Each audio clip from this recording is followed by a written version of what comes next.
오늘 우리에게 주시는 말씀 이사야 43장 우리 14절에서 21절까지 말씀 봅니다.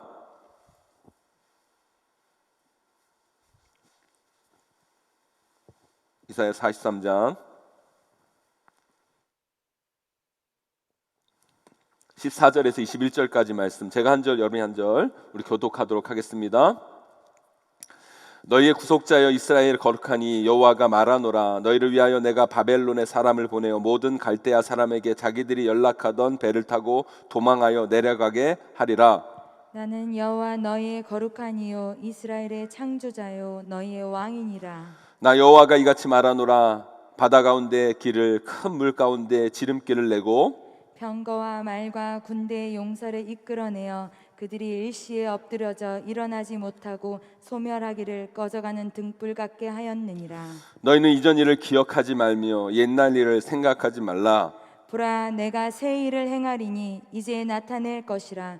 너희가 그것을 알지 못하겠느냐? 반드시 내가 광야의 길을 사막의 강을 내리니 장차 들짐승 곧 승냥이와 타조도 나를 존경할 것은 내가 광야의 물을 사막의 강들을 내어 내 백성 내가 택한 자에게 마시게 할 것임이니라. 이 백성은 내가 나를 위하여 지었나니 나를 찬송하게 하려 함이니라. 아멘. 아멘. 몇 주 전에 제 아내가 양배추즙을 인터넷에서 사서 가져왔더라고요. 제가 약간 역류성 신도염이 있다고 하니까 그것이 좋다는 양배추즙을 사서 먹어보라고 저에게 권했습니다. 그래서 제가 또 아내 말은 또 잘 듣습니다. 그래서 먹었어요. 여러분, 그 맛이 어땠을 것 같습니까? 진짜 세상에 그렇게 어떻게 먹을 수 있는 거라고 판매가 되는지 너무너무 역겹고 못 먹겠는 거예요. 진짜 저는 생선만 비린 줄 알았지 양배추가 비린 줄 처음 알았어요. 진짜 맛이 없더라고요. 그런데 여러분, 신기한 건 뭔지 아세요? 그걸 오래 먹지도 않았어요. 너무 맛이 없어서 더 이상 못 먹겠더라고요. 하지만 참고 몇 번 먹었더니 식도염이 금방 좋아지는 거예요. 여러분, 오해는 하지 마세요. 제가 지금 어떤 유튜버들처럼 양배추즙 뒷광고하는 거 아닙니다, 여러분. 그거 먹고 좋아지고 나서 제가 그걸 또 먹었을까요, 안 먹었을까요? 저를 너무 잘 아시네요. 안 먹었어요. 맛없어서 더 이상 도저히 못 먹겠는 거예요. 그리고 저는 또 계속 콜라를 찾더라고요. 콜라를. 여러분 아시죠? 콜라. 진짜 건강에 콜라 안 좋은 거예요. 제 지금 이 배가요, 콜라배예요. 그뿐인 줄 아세요, 여러분? 콜라 때문에 제가 어릴 때부터 이 이빨에 얼마나 많은 돈을 쏟아부었는지 여러분 아세요? 그런데 저는 아직도 콜라가 좋아요. 어쩜 좋겠어요, 여러분. 사랑하는 성도 여러분, 하나님은요 여러분들을 사랑하세요. 그래서 여러분들을 위해 여러분 건강하라고 그 먹기 싫은 양배추 즙을 주세요. 먹으면 좋아집니다. 그런데 우리가 안 먹어요. 그리고 우리는 우리 인생에 콜라만을 찾습니다. 그리고 그거 마시다가 이빨도 상하고 배도 나오고 당뇨에 고혈압에 병이 들어요. 그런데 그걸 또 하나님이 뺏으면 난리가 나죠. 울고불고 마치 마트에서 지 원하는 거 안 사준다고 배 깔고 누워서 우는 아이들처럼, 땡깡 부리는 아이들처럼 난리를 치는 게 우리의 모습 아닌가요, 여러분? 사랑하는 성도 여러분, 우리가 걸어가는 인생의 길이 늘 한결같지가 않아요. 어떤 때는 우리의 인생의 길이 꽃길일 때가 있어요. 아스팔트 깔린 고속도로일 때도 있어요. 하지만 어떤 때는 산길을 걸어야 할 때가 있고요, 광야의 길이 될 수도 있고요, 사막의 길이 우리 인생 앞에 펼쳐질 때도 있어요. 지금 우리가 마주하고 있는 이 길이 그런 길이죠. 광야의 길, 사막의 길. 일단 그 길은 싫어요. 힘들어요. 짜증나요. 그런데요, 그 길 또한 하나님이 우리에게 가라 하시는 길이라면 우리는 그 길을 걸어가야 되는 거예요. 왜요? 하나님이 그 길을 우리에게 허락하신 이유가 분명히 있기 때문이에요. 제 아내가 떡볶이 좋아하고 오뎅 좋아하고 콜라 좋아하는 초딩 입맛인 저에게 양배추즙을 사다 주는 것처럼 우리 하나님께서 맨날 여러분들이 좋아하는 것만을 줄 수는 있는 게 아니에요. 여러분들 입맛에 맞는 것만 주실 수가 없어요. 그러면 여러분 다 망가져요. 엉망이 됩니다. 병들어요. 그래서 때로는 여러분들이 싫어하고 안 좋아하는 것도 주세요. 그럴 때 우리는 생각할 수 있어야 돼요. 내가 싫어하고 짜증나고 힘들어하는 그 길을 하나님이 주셨다면 주신 이유가 있을 거라는 거예요. 아무리 우리가 싫은 그 길이라도 우리는 그 길을 걸어가야 돼요. 그래야 우리의 삶이 건강해지는 거예요. 이번 주 다시 이 땅 가운데 코로나가 확산됐어요. 참 우리 성도님들 모두에게 힘들고 어려운 길이 또 주어진 거예요. 우리 성도님들 얼마나 많이 힘들고 어렵고 짜증나고 불편하실까요? 저도 그래요, 여러분. 저는 목사로서 진짜 온라인 예배 다시는 드리고 싶지 않았어요. 그럼에도 불구하고 코로나가 확산됨에 따라 우리가 우리 성도들과 지역 주민의 안전을 위해 필수 인원을 제어하고 우리는 영상으로 예배 드릴 수밖에 없는 상황이 되어버렸어요. 우리에게 다시 광야의 길, 사막의 길이 시작된 거예요. 그 이유가 어떻든 하여튼 우리에게 그 길이 주어진 겁니다. 중요한 건 그 길을 잘 걸어가는 거예요. 그런데 일주일 그 길을 걸어가는 우리나라의 모습을 보면 우리가 지금 이 길을 잘못 걸어가고 있다는 생각을 하게 됩니다. 성경에 이스라엘 백성들이 광야의 길을 걷다가 망한 모습으로 우리가 그 길을 걷고 있지는 않은지 그런 생각을 제가 하게 되었어요. 그래서 오늘 말씀을 여러분들과 꼭 나누고 싶었어요. 오늘 말씀을 통해서 이 광야의 길, 사막의 길에 서 있는 우리들, 이 한국교회와 이 나라 이민족이 이 길을 과연 어떻게 걸어가야 할 것인가, 어떻게 이 길 가운데 서서 이 길을 헤쳐나가야 하는가 함께 살펴보고 은혜 받았으면 좋겠어요. 오늘 말씀 잘 들으셔서 우리에게 주어진 이 광야의 길, 사막의 길을 광야 1세대처럼 잘못 걸어가서 가나안에도 못 들어가고 광야에서 망해버린 인생이 아니라 그 광야의 길을 잘 헤쳐나가 그 길 끝에 하나님이 예비하신 적과 꿀이 흐르는 그 가나안 땅으로 반드시 들어가는 저와 여러분들이 되시기를 주님의 이름으로 간절히 축원합니다. 광야의 길, 그 사막의 길을 잘 걷기 위해서는요, 무엇보다도 첫 번째, 일단 나의 입은 닫고 하나님의 입을 바라보셔야 되는 거예요. 사람이요, 힘들고 어려울수록 말이 많아집니다. 특별히 목소리가 커져요. 왜요? 목소리 큰 사람이 이기니까. 가정도 그래요. 가정이 힘들고 어려워질수록 말이 많아집니다. 그런데 그 말들은 다 어떤 말들이에요, 여러분? 비난의 말, 원망의 말, 저주의 말, 남 탓하는 말, 상처의 말, 그것도 큰 소리로. 그럴 때 그 공동체는 어려워지고 깨지고 망하는 거예요. 코로나 재확산 일주일을 보내면서 많은 일들이 일어났어요. 그것에 대해 진짜 입 있는 사람이라면 한마디씩 다 하고 싶었을 거예요. 진짜 저는요, 한 주 동안 신방도 없고 아무것도 할 수 없어서 당회장실에 갇혀 살다시피 했는데요, 오히려 일 많을 때보다 정신이 없었어요. 그 사태 속에서 쏟아지는 기사들, 그리고 그 기사들에 대해서 자기 나름의 주장과 판단을 가지고 내뱉은 수많은 소리들, 그걸 그냥 카톡으로 SNS로 수많은 사람들이 퍼나르고 정제되지 않은 언어로 쏟아내는 그 모습을 보면서 마치 광야의 길을 걸어가고 있을 때 이스라엘 백성들 입에서 쏟아내는 언어들과 같다라는 생각을 하게 되었어요. 사실 저도요, 입이 진짜 근질근질해서 죽는 줄 알았어요. 저도 나름 하고 싶은 말 많아요. 진짜 그 목사님에 대해서, 그 교회에 대해서도 그렇고 정부에 대해서도 그렇고 저도 할 말이 많아요. 그런데 생각해 봤어요. 그 말이 영혼을 살리고 교회를 살리고 나라를 살리는 말인가? 아니면 자기 위안, 자기 만족, 자기의, 자기 주장인가? 사랑하는 성도 여러분, 광야의 길을 걸어갈 때, 우리가 사막의 길을 걸어갈 때 주의할 것이 있어요. 그게 뭔지 아십니까, 여러분? 먼저 입부터 닫아야 돼요. 내 감정, 내 마음, 내 주장을 잠시 내려놓고 하나님의 입을 바라보셔야 돼요. 그래야 풀리지, 힘들다고 짜증난다고 어렵다고 모든 사람이 하고 싶은 말 다 쏟아낸다면 그게 오히려 풀리는 문제가 아니라, 해결되는 것이 아니라 더 꼬이고 2차, 3차 문제를 더 발생하는 거예요. 제가 요즘 가끔 즐겨보는 예능 프로그램이 있는데요, 그게 뭐냐면 1호가 될 수는 없잖아 라는 프로그램이에요. 그게 무슨 프로그램이냐면 개그맨들끼리 결혼한 부부들이 있잖아요. 거기에 그런 개그맨끼리 결혼한 부부들이 나와요. 근데 아직까지 개그맨끼리 결혼한 부부 중에는요, 이혼한 부부가 없대요. 그래서 개그맨 부부들이 나와서 자충우돌 그들의 부부 생활을 보여주면서 과연 개그맨 1호 이혼 부부는 누가 될 것인가를 살펴보는 재미있는 이런 프로그램이에요. 그 프로그램에 최양락 씨하고 팽현숙 씨, 그 개그맨 부부가 나옵니다. 근데 게스트로 최수종 씨가 나온 거예요. 탤런트 최수종 씨가 나온 거예요.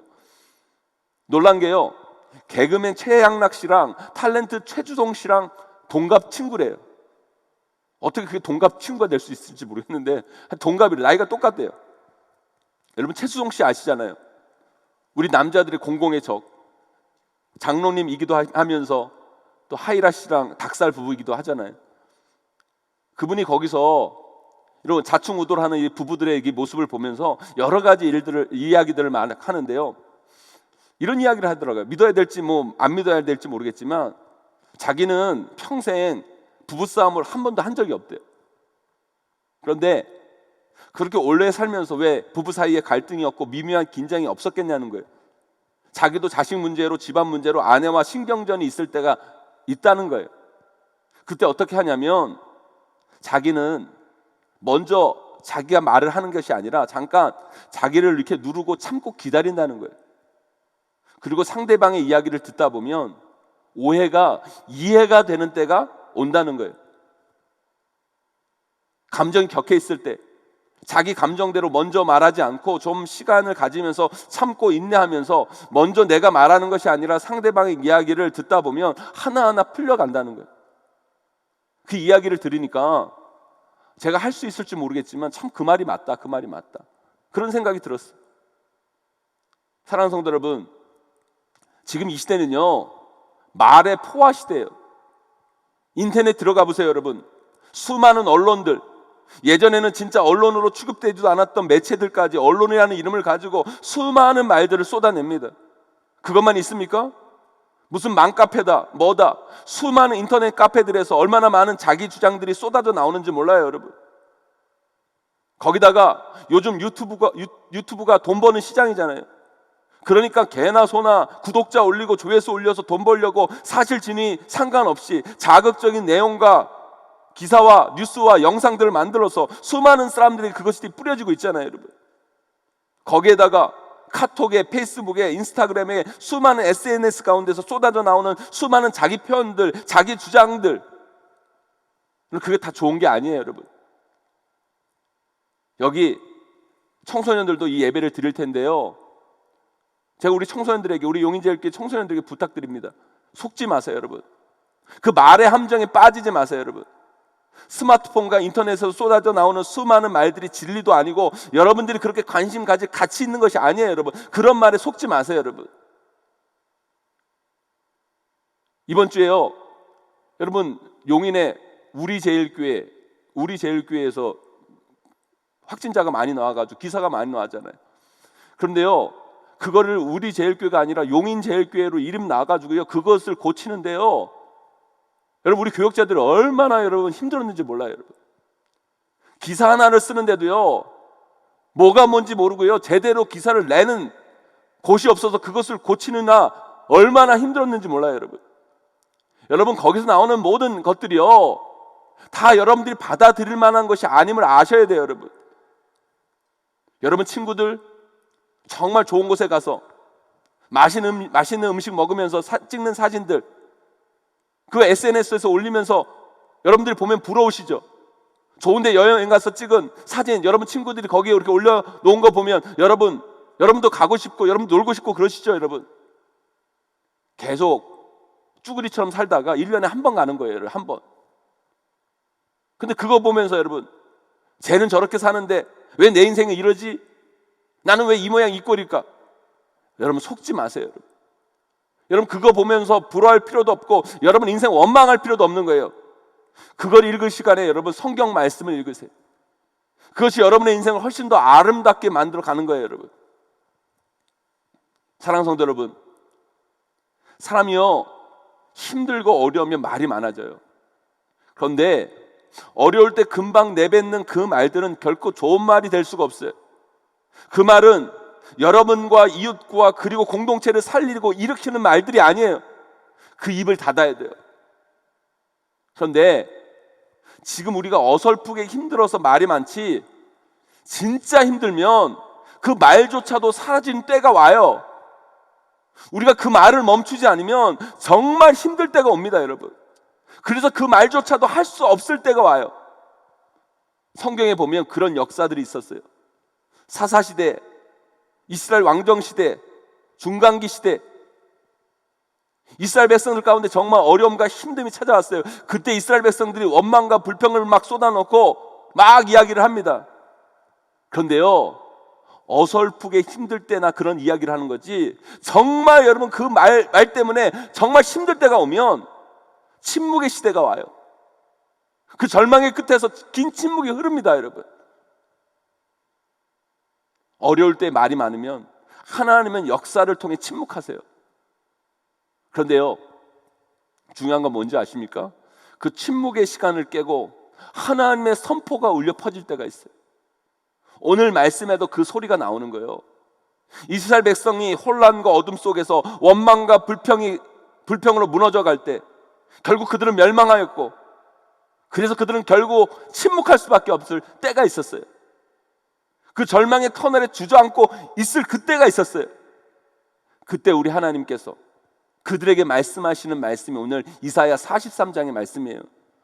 우리 함께 읽어봅니다. 우리 19절 말씀 함께 읽습니다. 시작. 보라, 내가 새 일을 행하리니 이제 나타낼 것이라.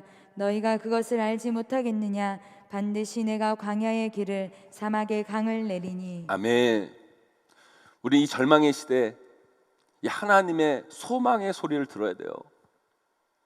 사랑하는 성도 여러분, 우리 성도님들에게 부탁드립니다. 이 대한민국이 코로나 때문에 망하는 게 아니라 서로에게 퍼붓는 이 저주의 말, 원망의 말이 이 나라를 병들게 하는 거예요. 이럴 때일수록 우리는 우리 입을 닫고 하나님의 입을 볼 줄 알아야 돼요. 하나님의 소리를 들을 수 있는 시간이 필요한 거예요. 그것이 바로 광야의 길, 사막의 길을 걷는 우리들과 이 한국교회, 이 나라 이민족에게 가장 중요한 겁니다. 오늘 이 말씀 꼭 기억하셔서 이 광야의 길에서 원망의 말로 가나안에 들어가지 못한 광야 1세대의 삶이 되지 마시고요, 우리의 입술을 닫고 하나님 소리의 귀 기울임을 통해 반드시 이 광야의 길을 거쳐 가나안 땅으로 들어갈 수 있는 저와 여러분들이 되시기를 주님의 이름으로 간절히 소망합니다. 광야의 길, 사막의 길을 잘 걸어가기 위해서 두 번째, 묵묵히 하나님이 원하시는 방향으로 나아가면서 하나님의 일하심을 바라봐야 돼요. 인간의 절망의 때는요, 하나님이 일하기 시작하는 때예요. 성경을 쭉 읽어보세요. 성경에서요, 절망으로 갈 때는 항상 기대를 하게 돼요. 성경은 절대 절망이 절망으로 끝나는 법이 없어요. 그 절망 속에 하나님은 반드시 소망의 토대를 만들어냈어요. 그게 오늘 우리가 읽은 이사야 43장의 말씀이에요. 그래서 성경에서 절망을 이야기할 때는 이렇게 이해하시면 됩니다. 이제 하나님이 일하시겠구나. 하나님이 역사하시겠구나. 여러분 인생도 마찬가지예요. 여러분 세상 사람들은요, 절망이 절망으로 끝날 줄 모르겠지만 우리 예수 그리스도 믿는 사람들은 결코 절망이 절망으로 끝나는 게 아니에요. 여러분 인생에 절망이 찾아올 때 여러분 이렇게 생각하시면 돼요. 하나님이 이제 일하시기 시작하시겠구나. 한국교회에서, 한 교회에서 시작한 이 코로나 재확산 때문에 많은 분들이 한국교회에 대해서 걱정을 많이 합니다. 한국교회 이제 큰일 났다. 코로나가 끝나고 한국교회는 전도가 되지 않을 것이다. 많은 사람들이 교회를 떠날 것이다. 많은 교회들이 문을 닫을 것이다. 젊은 세대들이 교회에 오지 않을 것이다. 그런 이야기들을 많이 해요. 그런데요, 저는 그렇게 생각하지 않아요. 이 절망의 시간을 통해 하나님께서는요, 정리할 건 정리하게 하시고 회개할 건 회개케 하시고 돌이킬 건 돌이키게 하신 후에 이 절망의 시대를 거쳐 우리 하나님은 한국교회에 반드시 새로운 소망을 불러일으켜 줄 것이라고 저는 확신합니다. 우리 하나님은요, 한 번도 이 땅에 어떤 가능성을 딛고 하나님의 일을 해본 적이 없으시는 분이에요. 우리 하나님의 특기가 뭔지 아십니까? 우리 하나님의 특기는요, 새 일을 이루시는 거예요. 불가능한 것에서 가능을 이루시는 분이 우리 하나님이세요. 사람은요, 무에서 유를 창조할 수 없는 게 사람이에요. 사람은 무에서 아무것도 생각하지를 못해요. 세상은 무조건 뭐가 있어야 뭐가 된다고 생각하는 게 세상이에요. 돈이 있어야 사업을 하고, 인맥이 있어야 성공을 하고, 노력을 해야 뭐를 이루고, 반드시 세상은 뭐가 있어야 된다고 말하는 게 세상이에요. 그런데 우리 크리스찬들도 이런 세상 속에 오래 살다 보니까 그런 논리에 너무 익숙해져 있어요. 그래서 나에게도 뭐가 꼭 있어야 된다고 생각해요. 그러니까 우리가 크리스찬임에도 불구하고 이 하나님의 놀라운 역사를 체험하지 못하는 거예요. 아니요, 우리 하나님은요, 아무 것이 없어도 무에서 유를 창조하신 분이 하나님이세요. 이 세상 가운데 아무것도 없었는데 말씀 한마디로 이 땅의 모든 것을 창조해내신 분이 우리 하나님이신 거예요. 하나님은요, 절대로 할 수 없는 일을 하나님의 능력으로 해내시는 분이 우리 하나님이세요. 그래서 하나님은 오늘 우리에게 말씀하십니다. 광야의 길을 내겠다, 사막의 강을 내겠다. 우리 하나님은요, 광야에 길을 내시는 분이시고요, 하나님은 사막에 강을 내시는 분이에요. 아멘. 잘 됐어요, 여러분. 이참에 한국교회 다시 시작하면 돼요. 왜 한국교회가 이렇게 타락하고 무너져 가는 줄 아십니까, 여러분? 가진 게 너무 많아서 그런 거예요. 있는 게 너무 많아서 그래. 그거 가지고 뭘 하려고 하니까 하나님의 역사가 안 나타나는 거예요. 인간 냄새 풀풀 나는 곳이 되어버린 거예요.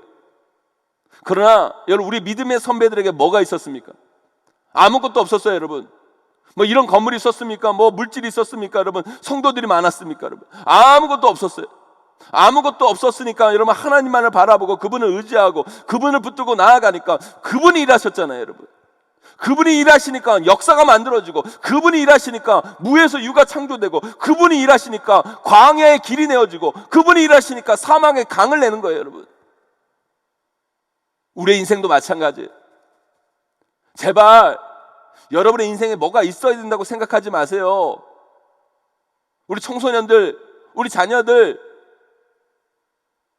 같이 예배 드릴 텐데 내 인생에 뭐가 없어서 뭐가 안 된다, 엄마가 뒷받침을 못해서, 아빠가 뒷받침을 못해서 내 인생이 안 된다, 학원 못 보내줘서 안 된다, 그런 생각 버리세요, 여러분. 뭐가 있어야 뭐가 되는 게 아니에요. 우리 크리스찬들은요, 하나님은 여러분의 인생을 무에서 유로 만드시는 분이 하나님이세요.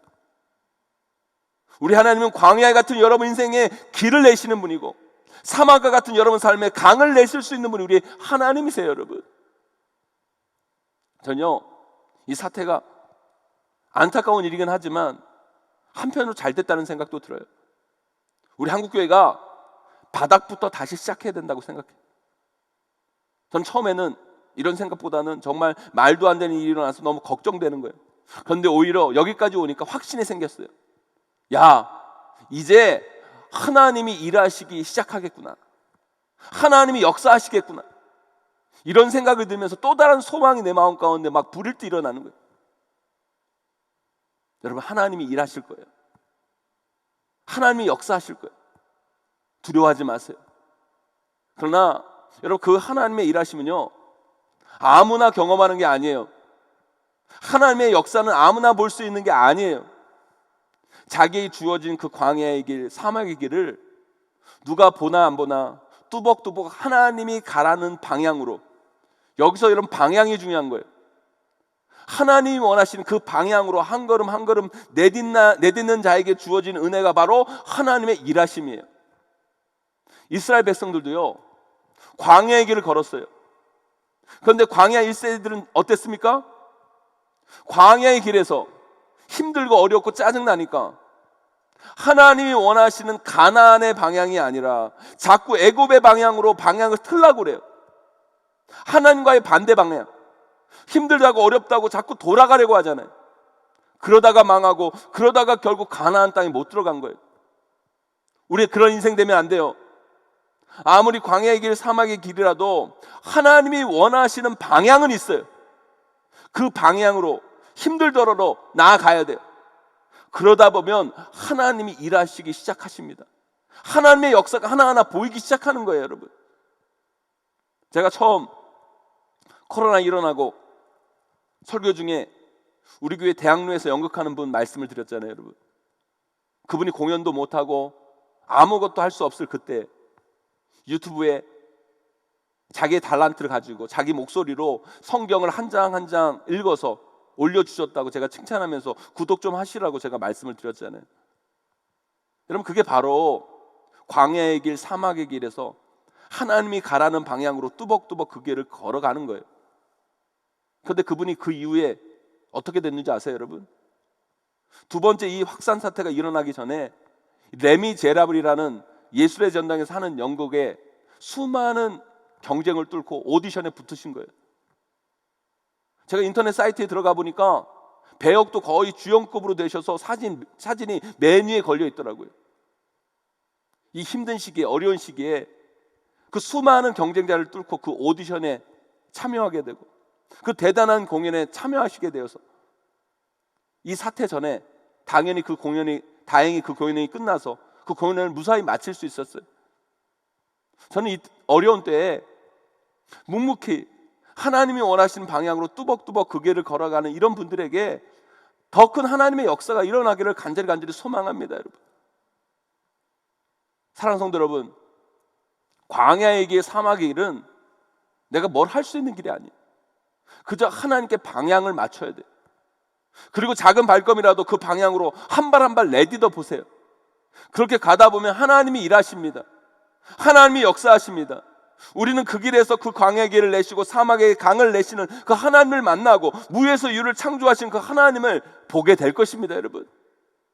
그 하나님의 역사를 꼭 여러분의 눈으로 목도하시기를 주님의 이름으로 간절히 축원합니다. 이제 말씀을 맺습니다. 우리 인생의 길은 꽃길만 있는 게 아니에요. 때로는 광야의 길, 사막의 길을 만날 때가 있어요. 그때 그 길이 우리에게 주어졌다면 그 길 또한 잘 걸어가야 돼요. 그래야 그 길 끝에 새로운 길이 열리는 거예요. 오늘 말씀 기억하세요. 그 광야의 길, 사막의 길이 여러분의 인생에 펼쳐지면 감정적인 치우쳐서 여러분이 하고 싶은 말을 쏟아내는, 여러분의 그 입을 막고 하나님의 입을 바라보셔야 돼요. 묵묵히 하나님이 원하시는 방향으로 뚜벅뚜벅 걸어가면서 하나님의 일하심을 바라볼 줄 알아야 돼요. 그럴 때 우리는 그 광야의 길, 사막의 길을 잘 걸어가게 될 줄 믿습니다. 부디 오늘 말씀 잘 기억하셔서 그 광야의 길, 사막의 길에서 원망하고 하나님과 반대의 방향으로 애굽으로 향하려다가 망한 광야 1세대의 삶이 아니라 가나안으로 들어가는 믿음의 세대들이 다 되시기를 주님의 이름으로 간절히 축원하고 축복합니다.